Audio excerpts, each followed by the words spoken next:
SingleDad replaces a broken light bulb. The woman watching offers him a future. The hallway light flickered again. Ben sighed, reaching into his toolbox for the spare bulb he'd been carrying around for 2 days. The overhead fixture buzzed faintly, the dying bulb blinking in a stubborn rhythm. Light shadow light again. With one hand, he steadied the rickety step stool. With the other, he twisted the old bulb loose. He did this kind of work often, not because it was glamorous, but because it shaved a little off his rent. Every bit helped. Outside the window, rain tapped against the glass in soft, steady beats. Inside, the building was quiet. Most of the tenants had gone to bed or were buried in their phones behind closed doors. But one door, the one at the far end unit 4C, was slightly ajar. Evelyn stood behind it unseen. She wasn't sure what had made her pause. Maybe it was the way the man worked, not with impatience, but with care. Or the fact that he hadn't waited for anyone to ask him to fix the light. He just noticed the hallway was dark and did something about it. From her position, Evelyn could only see the edge of him, dark jacket, damp at the shoulders, hands steady despite the chill.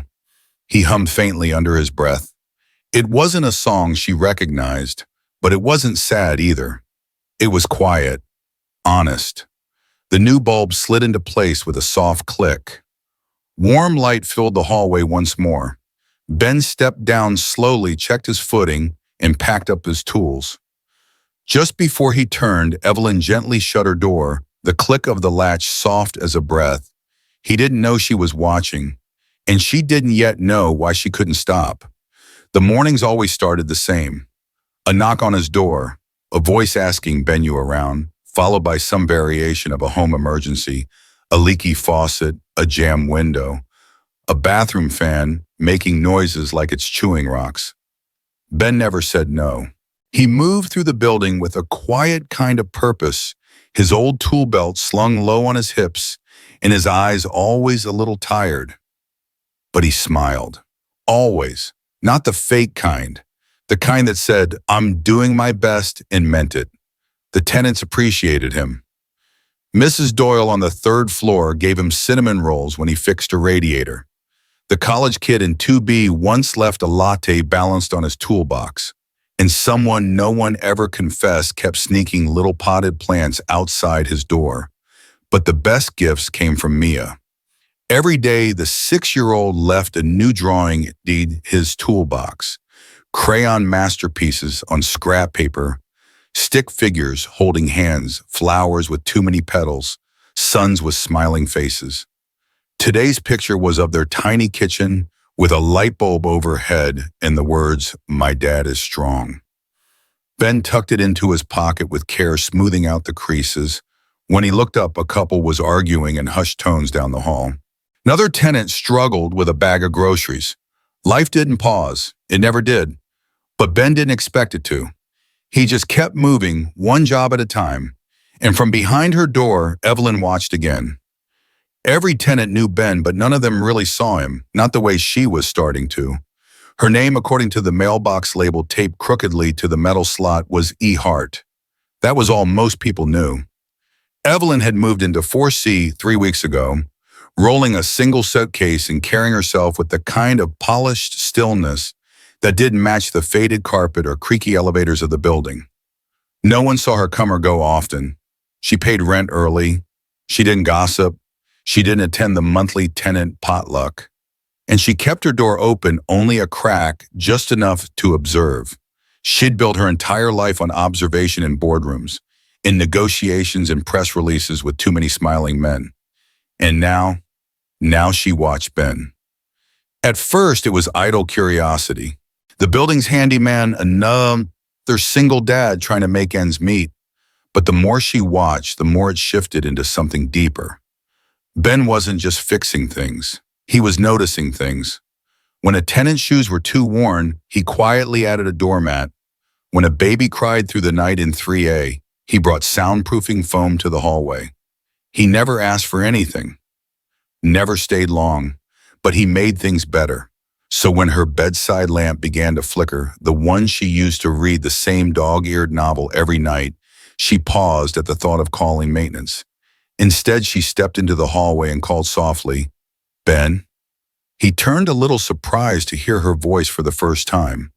4C, she said, lifting the lamp in her hands. I think it's protesting. He smiled, tired but warm. It'll take a look. Might just need a new switch. She let him in. The apartment was neat, minimalist, with only a few traces of personality, a worn journal on the side table, a chipped coffee mug from a tech conference 3 years ago, a photo frame turned face down near the bed. Ben worked quietly, methodically. Evelyn made tea without asking if he wanted some. Do you do this full time? She asked, sitting carefully on the edge of the couch. He nodded, tightening a screw. Kind of. Maintenance for rent pays part of what I owe. The rest I pick up doing odd jobs, delivery gigs mostly. And your daughter Mia, he said, looking up. She's 6, thinks she's 16, loves jelly sandwiches and hates bedtime. Evelyn smiled and sipped her tea. She didn't tell him her last name was once on the building's ownership papers, or that she used to run a company with 400 employees, or that she'd walked away from it all 3 months ago with nothing but exhaustion and a hollow chest. Instead, she said softly, she's lucky. Ben looked back down at the lamp, I treat by, and Evelyn watched the way he worked, not just with tools, but with presence. Steady, gentle, kind. When he left, the lamp glowed steadily. So did something else, though she didn't quite name it yet. Evelyn wasn't used to silence, not the kind that felt comfortable. With Ben, it wasn't awkward. He didn't fill the space with noise. No bragging, no overcompensating. Just quiet focus, like fixing the lamp mattered more than impressing her. She sat near the window while he worked the soft clink of tools between them, like a heartbeat in the room. The sun dipped low, casting long shadows over the hardwood floor. You've done this long, she asked eventually, her voice barely louder than the ticking clock. Handyman stuff? He gave a short nod. A few years, before that construction, before that retail, wherever I could clock in. His voice wasn't bitter, just honest. You're good at it, she said. He chuckled softly. Mia says I have dad hands, strong enough to open jars, soft enough to braid hair. Evelyn smiled, small, involuntary. That's a rare skill set. He looked up just then and she followed his gaze as it drifted to his open tool bag. Tucked inside was a folded sheet of crayon-covered paper, a child's drawing of 2 stick figures under a lopsided sun.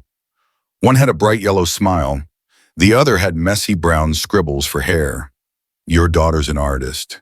He reached for it gently, brushing off a smudge with his thumb.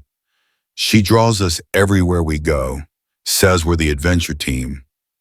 Where's her mom? The question slipped out before she could stop it, not from nosiness, but curiosity. Ben paused.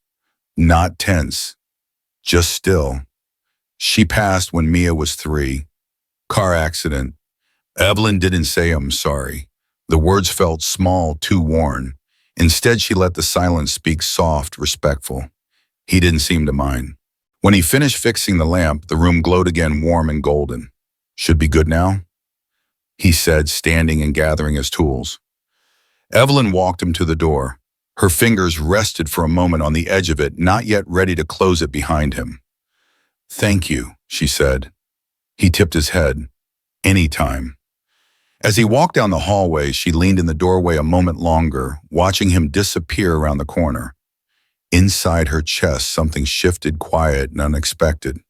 Not romantic, not yet, but real. Like the first flicker of light after a long time in the dark. The power cut out just as the sun dipped below the skyline, throwing the old apartment building into darkness. Somewhere a kettle whistled itself into silence, and the hum of televisions faded into a breathless stillness. Ben was already in the hallway before anyone had a chance to fumble for their phone flashlights. He carried a small LED lantern in one hand and a backup flashlight in the other, both worn from use but dependable. Mrs. Lang, he called gently, tapping on the door of 2B. The door creaked open. The elderly woman inside stood with a sweater draped over her shoulders, blinking at the dim glow.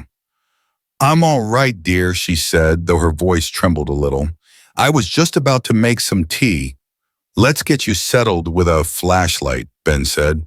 I'll check the circuit box in the basement. Might be the old breakers again. She nodded and stepped aside. He handed her the lantern and made sure she had batteries and a charged radio. It wasn't his apartment, wasn't his job. But that never mattered to Ben. From down the hall, a door opened just a sliver. Apartment 4C, Evelyn stood quietly in the shadows, her silhouette barely visible. Her eyes followed Ben's every movement, the way he spoke calmly, moved efficiently, and stayed long enough to make sure the elderly woman wasn't scared or cold. He didn't know anyone was watching. Evelyn said nothing, just stood there in her silk robe and bare feet, arms crossed, but her heart softening in ways she hadn't expected. Later, she scribbled a note in her leather-bound journal. People like him don't shine for applause. They just carry light. And downstairs, Ben knelt by the breaker panel, unaware that his small kindness had sparked the beginning of something bigger, something that neither he nor the woman in 4C quite had a name for. Ben didn't remember applying for any new job. The call came early, too early for scam calls, too polite for telemarketers. A woman with a crisp voice said a facilities firm was impressed by a personal recommendation and wanted to interview him for a maintenance lead position. Benefits, full-time, stable hours, real pay. He almost said no. It had to be a mistake, but something in her tone made him pause. So that Wednesday after dropping Mia at school, he borrowed a clean shirt from a neighbor and caught the earliest bus downtown. He carried his worn RSUM in a plastic sleeve, hands rough but freshly scrubbed. The building was sleek and tall, all glass and polished concrete, a world away from the chipped walls of his own apartment complex. He was shown to a modern conference room, floor-to-ceiling windows, a quiet hum of air conditioning. Ben stood awkwardly, staring out at the skyline, wondering if this was some kind of cruel joke. Then the door opened. Evelyn walked in, but not in the sweater and slippers from 4C, not in jeans and a casual ponytail. Today she wore a navy suit tailored to precision heels that echoed softly against the floor, and a calm, commanding presence that shifted the air in the room. Ben froze. She smiled the kind of smile that was steady and unshaken. Mr. Callahan, you... His voice cracked slightly. I'm Evelyn Hart, CEO of Heartworks. She paused, folding her hands. But you already know me as the woman with the flickering lamp. Ben blinked. I don't understand. You fix more than that lamp, she said. You fix things that weren't even your job. Help people without hesitation. And you did it quietly. That's rare. He stood still. Why me? Evelyn opened a folder and slid it toward him. An offer letter. Because I've spent years hiring people with the right degrees but the wrong hearts, she said softly. And last week I saw a man in the dark carrying light. Ben looked down at the number. It was more than he'd made in 2 years combined.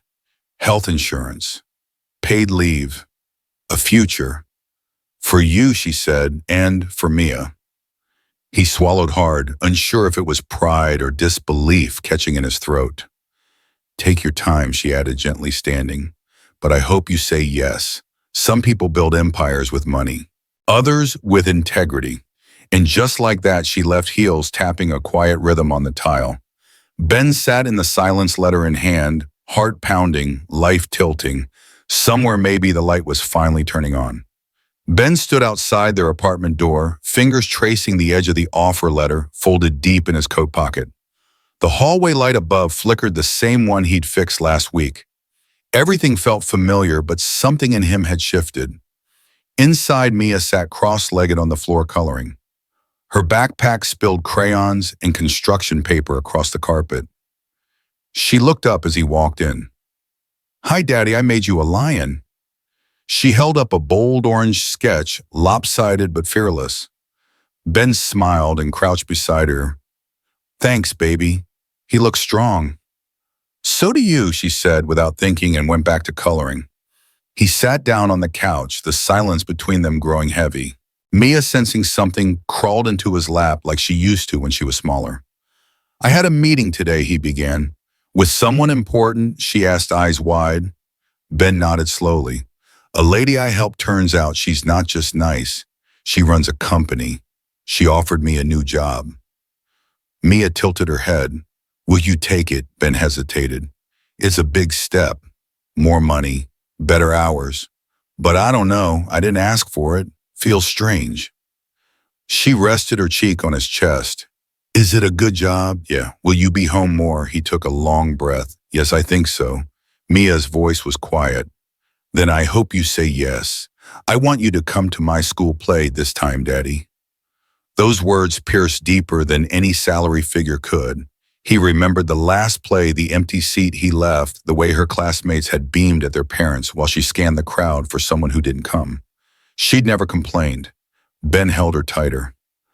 He'll be there, he whispered. Mia smiled against his shirt. Then I think that lady's very smart.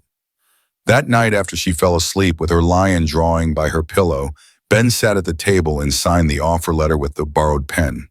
It wasn't about pride anymore. It was about showing up not just for light bulbs and tenants, but for the little girl who believed he was already a hero. Ben tugged at the collar of his new button-up, not scratchy, but unfamiliar. It was the only shirt he owned that still had creases from being folded in the store. Mia had insisted he wear it, handing it to him like it was armor. You look like a boss, she said proudly. Arms crossed her hair in two crooked ponytails. He smiled, touched her cheek, and whispered, Let's not go that far. The corporate headquarters was nothing like the cracked linoleum and buzzing lights of their old building. The lobby smelled like lavender and coffee. Everything gleamed: the floors, the elevators, the ID badges. Ben walked in with his tool bag slung over one shoulder and his name stitched neatly onto a navy blue work jacket. It was the smallest detail, but it made him feel seen. At first, the pace was awkward. People wore suits, not overalls. Most of the work orders came by email, not from handwritten notes taped to broken pipes. But what Ben lacked in polish, he made up for in presence. He replaced a buzzing exit sign without being asked. He fixed a misaligned door before the manager even noticed it jammed. He showed the nervous young intern where the supply closet was and then fixed the leaky pipe behind it too. By mid-afternoon, his steps no longer echoed.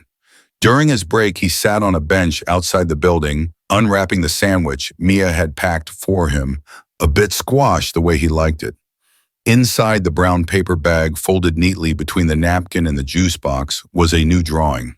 It showed a tall building, glass windows, cloud-kissing roof, and a tiny stick figure at the top, arms raised high. In his hand, a glowing yellow light bulb.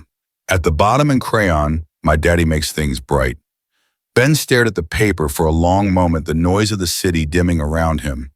Maybe he wasn't used to shirts with buttons or elevators that didn't groan, but he knew how to show up, how to fix what flickered, how to carry light even when his own days felt dim. He folded the drawing, gently slid it into his pocket, and went back inside. Evelyn hesitated at the door, a bottle of sparkling juice in her hand and a quiet uncertainty in her heart. She had been in boardrooms with billion-dollar contracts and media spotlights, but tonight, knocking on the door of a modest third-floor apartment, she felt a different kind of nervous. Ben opened it, surprised but not displeased. "You found us. I figured I owed you dinner," Evelyn said, offering the bottle. He smiled. "We were just setting the table." Inside, the space was tiny but lived in with love, the scent of something simple and comforting. Garlic tomato, maybe a dash of basil, filled the air. On the walls were crayon drawings, some framed in dollar store plastic, others taped with pride. Paper stars dangled from the ceiling, swaying softly with each step. Mia peeked out from behind the curtain, then beamed. "You're the lamp lady." Evelyn laughed. "That's me." Dinner was spaghetti with toast and a store-bought cake cut into uneven slices. Evelyn sat cross-legged on a floor cushion, her heels tucked aside by the door. Mia told stories between mouthfuls about school, her favorite books, how her dad always fixed things even when he was tired. Ben mostly listened, occasionally stealing glances at Evelyn. She wasn't wearing her CEO armor tonight. No blazer, no high bun.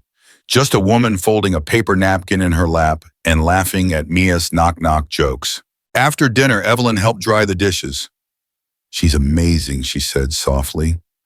She keeps me going, Ben replied, placing a cup back in the cabinet.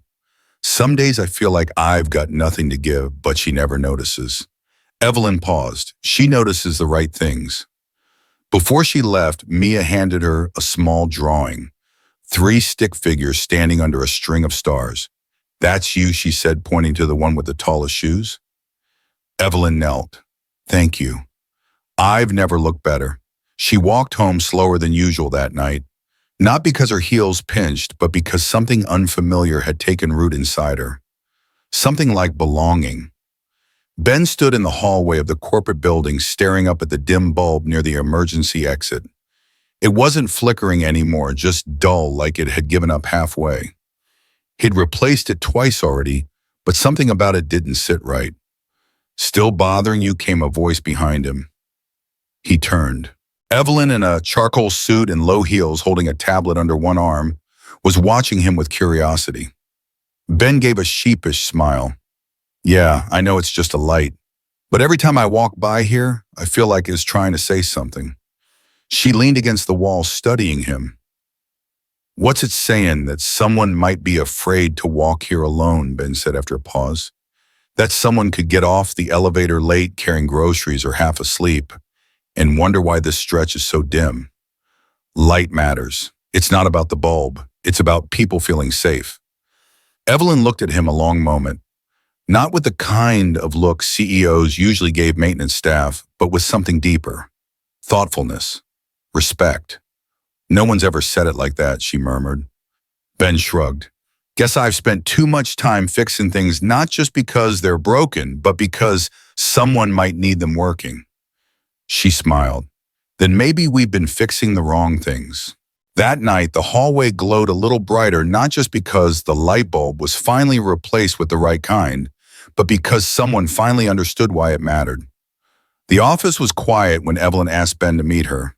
He had just finished replacing a faulty ceiling panel in the break room, dust still on his sleeves. He hesitated as he stepped inside. Her space was always neat, polished, filled with soft light and quiet strength. Evelyn stood by the window holding a folder.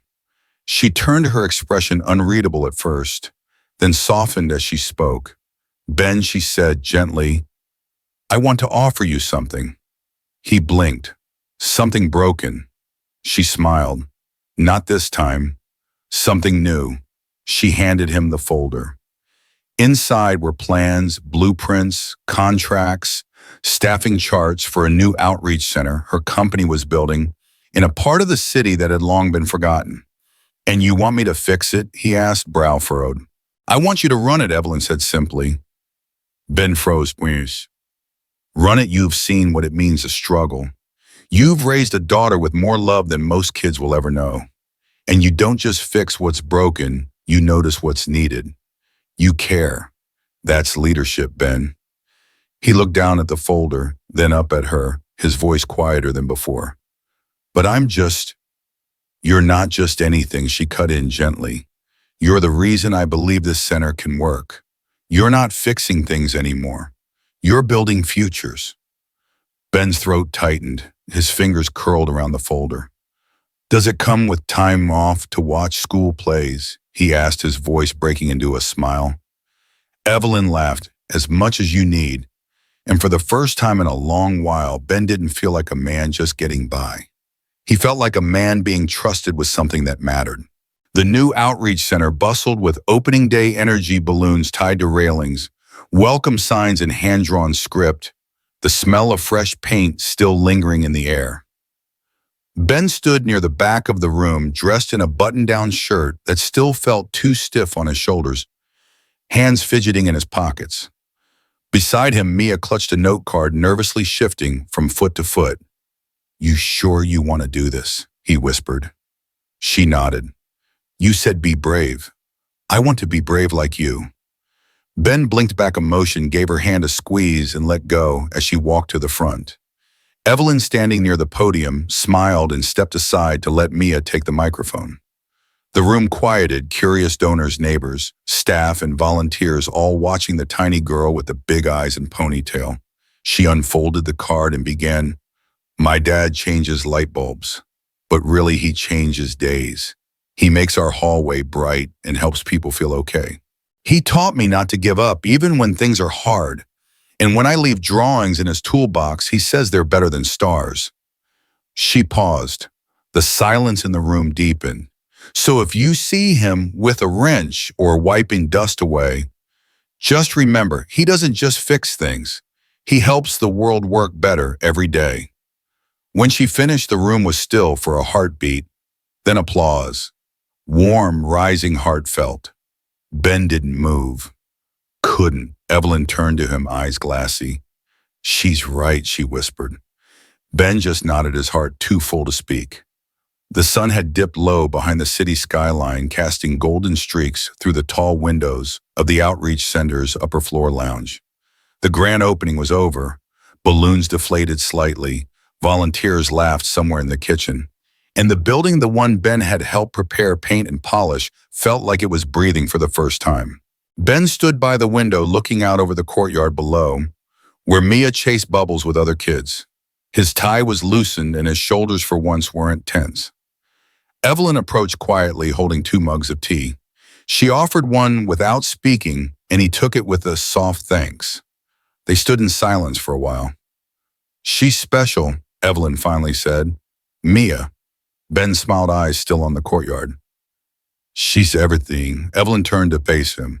"I meant what I said earlier. You're not just fixing things. You're helping build something steady, kind, and rare."